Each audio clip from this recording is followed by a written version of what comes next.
Alors, chers amis, nous allons faire un point sur les idées reçues en matière de nutrition. Je vous propose qu'on participe tous à l'antenne. Vous, chez vous aussi, bien sûr, participez. Nous allons choisir un cri pour déclencher notre buzzer. À vous, Arnaud, votre cri? Bah, bah, très bien. Kylian? Ah. Thomas? Ok, le mien sera... Ok, c'est parti. Allons-y. C'est parti. Donc, j'ai recensé juste un petit peu tout ce que j'entends au cabinet ou ailleurs. Quand on me dit, par exemple, ah non, non, non, des oranges, j'en mange pas le soir, ça va m'empêcher de dormir. Ah bah, oui. C'est faux, c'est faux. Moi, je bois du café le soir, ça m'empêche pas de dormir. Les oranges, bon, alors, c'est sûr, si on met de la vie de Thomas, en même temps, ça gêne pas. Mais évidemment, c'est faux. Parce que oui, il y a de la vitamine C, mais il n'y a pas une teneur en vitamine C qui nous empêcherait de dormir. À ce moment-là, on mange plus de chou, on mange plus rien. Donc, j'entends aussi... Allez, boum. Pour ceux qui croyaient ça, allez, tiens, ça commence à pour Thomas VDB. Moi, le chou, il a bien des consonances sur moi, mais aussi sonore, un peu comme le buzz. Oh, bah alors, il ouais, n'est pas du tout en termes de vitamines, quoi. Non, c'est autre chose, c'est d'autres composants à ce moment-là. Alors, ça fermente le chou, on a compris. Alors, du coup, numéro 2. Alors, de saison, le chocolat, c'est bon pour le moral. Oui. C'est bon. Oui, c'est bon. Oui, c'est Non, bon je vous pour ai le grillé, là. moral. C'est de plus en plus démontré, effectivement, il y a des tas de constituants dans le chocolat. C'est vrai que c'était peu démontré avant. Ça, c'est vrai, il y a peu de gens qui démontrent ça. C'est de plus en plus démontré. La compagnie créole l'a démontré. C'est parfait. Fait d'actualité que j'entends beaucoup aussi, le gluten est à proscrire. Alors, le gluten... Il paraît que c'est vrai.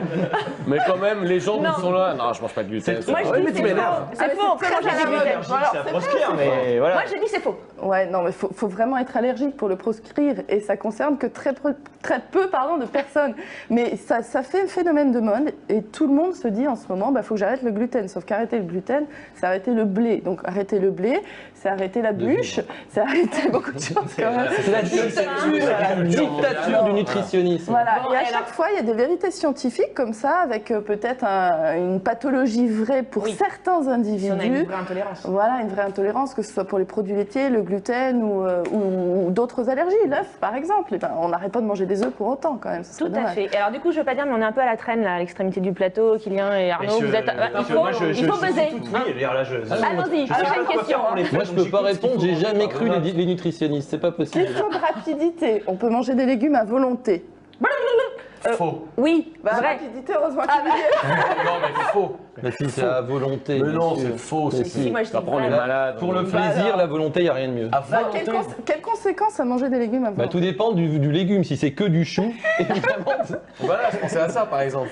Mais non, mais des Non, haricots verts, c'est par pas bon. exemple, on mange C'est pas bon de manger que Mais des non, il ne légumes. faut pas en manger à volonté, à volonté. Même avec du légume, on peut en manger trop. Même du légume peut dilater un estomac. Même du légume peut être mauvais pour la santé. Et puis peut être irritant pour les intestins. Il faut tout équilibrer. Même dans ce quiz, j'ai l'impression que c'est moi. C'est bien qu'on avait des bêtes tout à l'heure. Mais je vais me rattraper, attendez. Allez, C'est un les spectacle gars, sur le Est-ce que le bio nutritionnisme. est meilleur pour la santé? Est-ce que le bio est meilleur pour la santé? Faux. Je jette un pavé dans la main. Faux. Non, il n'a pas appuyé sur le buzzer. Non, faux. Il a pas appuyé sur C'est le les buzzer. OGM qui sont pas bonnes pour la santé, Thomas, mais il le a bio, pas c'est pas pesé, meilleur c'est pour pas la santé. Faux. Faux. Mais non, mais oui, c'est vrai. C'est pas meilleur pour la santé. C'est ce qui est pas bio qui est pas bon pour la santé. Oui, Mais les le bio n'est pas pesticides, meilleur. voilà, c'est pas bon. Voilà, Alors, les du pesticides coup- sont pas bons pour la santé, Imagine. mais le bio, c'est la norme. Du vin bio, C'est ça, t'en en bois fait. 4 litres à C'est la ça, minute, c'est c'est ça. pas bon. En fait, ça n'a pas été démontré en tant que tel. Par contre, ce qui est trop enrichi de pesticides, etc., ouais. c'est pas forcément bon pour la Forcément. santé.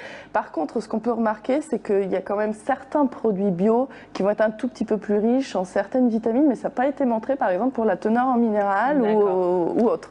Donc, selon les scientifiques, c'est pas meilleur pour la santé. Maintenant, on attend à voir sur le long terme par rapport Tout à fait, nous n'avons pas assez de recul. Une dernière question pour ce quiz. Alors, une dernière question pour ce quiz. Allez, quiz de Noël. Le gingembre est-il aphrodisiaque? Oui. Oui. Il paraît. Mais alors, j'aimerais bien en avoir vraiment la preuve, mais il paraît que oui. Non. Non, c'est vrai. Alors, peut-être que Kylian pourrait nous À l'expliquer. moi, de mon temps, on disait que c'était la truffe qui était aphrodisiaque. Mais au Ah, c'est 19e, Il y a beaucoup de croyances autour des aliments et finalement là où je voudrais en venir, c'est que regardons un petit peu les constituants qu'il y a dans le produit avant de se dire oui c'est bon, c'est pas bon, parce qu'il y a beaucoup d'idées qu'on tient de je ne sais où, qu'on tient de la coiffeuse du voisin, du boulanger, de la Oui, grand-mère. les légendes urbaines de la nutrition. Les légendes urbaines. Sauf qu'aujourd'hui, quand même, on a pas mal de sciences qui nous étudient tout ça et on peut, du coup, comprendre un peu mieux les constituants des aliments et savoir ce que ça fait sur le corps. Et surtout, une vérité qui est vraie pour un individu n'est pas vraie pour toute la population. Donc, c'est toujours du cas par cas. Tout à fait. Merci Virginie. Oui, Et Thomas. non, mais ça me fait penser à un magasin à Tours qui m'énerve, qui est dans la rue de Bordeaux. Il y a écrit chaud à toute heure, donc meilleur. Et déjà, je trouve que c'est pas vrai. Je vois que c'est très chaud bien à ce toute que heure que c'est. c'est meilleur. Et je trouve que c'est extrêmement rabaissant pour les autres magasins à côté. Qui font du C'est chaud froid. à toute heure, donc c'est meilleur. N'allez pas à côté. Et je trouve ça humiliant pour les Chaud, autres c'est pas magasins. meilleur. Ce coup de gueule fondamental a été passé. Merci Thomas VDB. Je vous montre le livre de Virginie Charot. Enfin, vous êtes co-auteur sur ce livre, à la découverte des aliments. On apprend plein de choses. Et puis